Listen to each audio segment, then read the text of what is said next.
The war with Iran is not only happening in the Middle East, it is happening in your city, on your street, possibly on your network.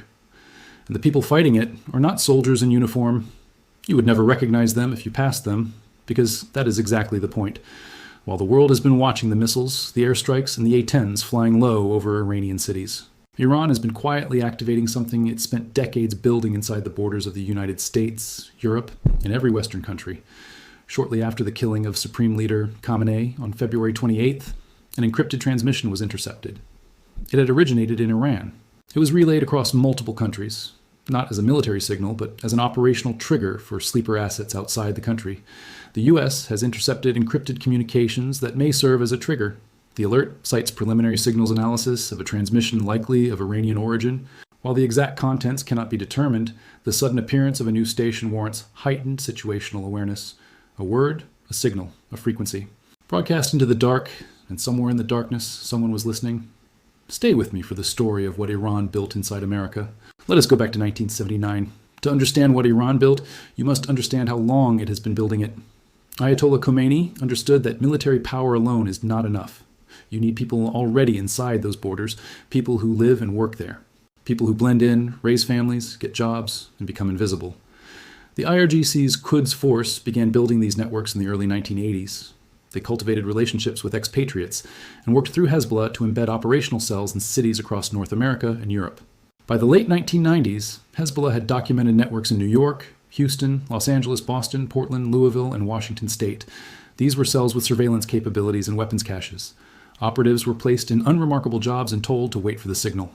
CIA intel indicates Iran has sustained sleeper cells for years for intelligence gathering and targeted killings. For years, decades in some cases. The use of shortwave radio number stations is a reliable method of covert communication. It cannot be traced to a specific recipient. It cannot be hacked or blocked. The sender broadcasts, the receiver listens, and no one in between knows what they were told to do. The U.S. intelligence community intercepted this transmission shortly after February 28th. They distributed a federal alert to law enforcement agencies. Who heard that transmission? Who was listening? And what did the numbers tell them to do? Senator Kirsten Gillibrand went on CNN and said something that rarely gets said this openly by a sitting senator. She said, "I have very significant and deep concerns about the American people's security. This war has not made us safer. This war has cost us over $11 billion. It is costing between $1 and $2 billion a day. And I have very deep concerns about retaliatory attacks. I am concerned about cyber warfare. I am concerned about sleeper cells within the United States." And Trump himself, standing on the tarmac in front of Air Force One, was asked directly about Iranian sleeper cells inside America. He said, "I have been briefed on that, and a lot of people came in through Biden with his stupid open border, but we know where most of them are. We got our eye on all of them, I think. We know where most of them are." 3 qualifications in 2 sentences from the most powerful man on earth about a potential terrorist network inside his own country. And FBI Director Kash Patel said, "Last night, I instructed our counterterrorism teams to be on high alert and mobilize all assisting security assets. In the middle of a war that was supposed to be a clean air campaign with no consequences on American soil." Now let us talk about what these networks are actually capable of. Because the movies have given a very wrong picture of a sleeper cell. The threat is not a team of Iranian commandos in tactical gear storming a federal building. That is not how Iran operates. Iran's military doctrine, the Mosaic Defense Doctrine, is built on the same principle in the covert domain: decentralization, deniability, asymmetric cost imposition. Sleeper cells embed themselves into everyday American life. Now that a clash has begun, concerns over where they will attack are at an all-time high.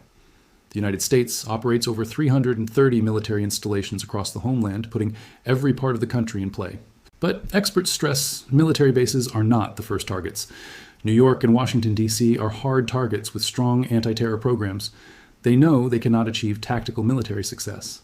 They can, however, shape the opinions of the American public and weaken support for the war. In Toronto, police reported 2 synagogues were shot at. In Belgium, a bomb exploded near a synagogue.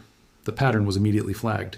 In Austin, Texas, the FBI investigated a mass shooting for its connection to Iran-linked operatives. In Virginia, a deadly shooting is being investigated.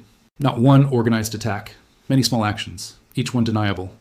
Together, they create something that feels coordinated because it is.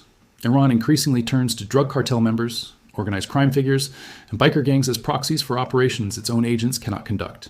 The Justice Department charged Shahram Poursafi with attempting to hire people to assassinate former Secretary of State Mike Pompeo for $300,000. The weapon Iran built quietly for over a decade, cyber warfare.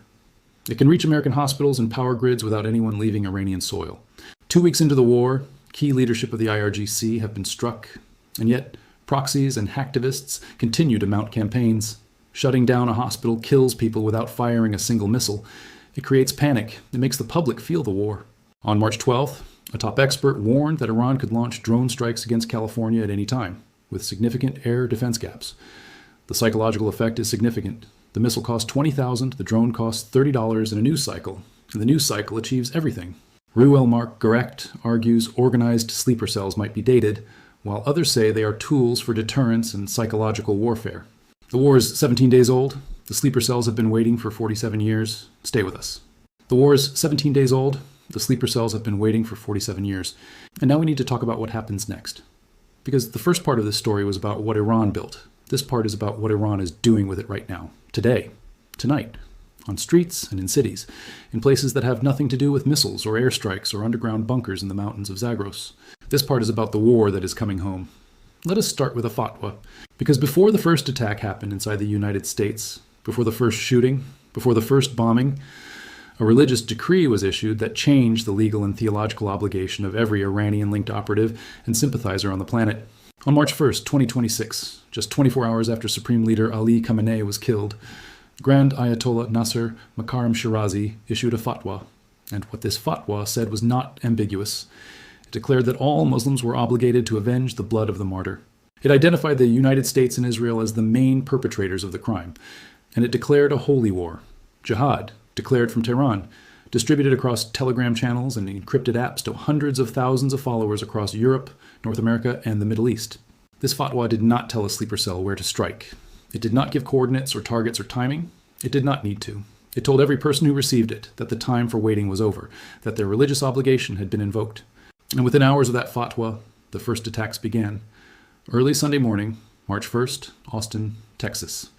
A man named Ndiaga Diagni walked into Buford's, a popular bar on West 6th Street, and opened fire. The shooter was a naturalized U.S. citizen, originally from Senegal. He was not a member of any known cell.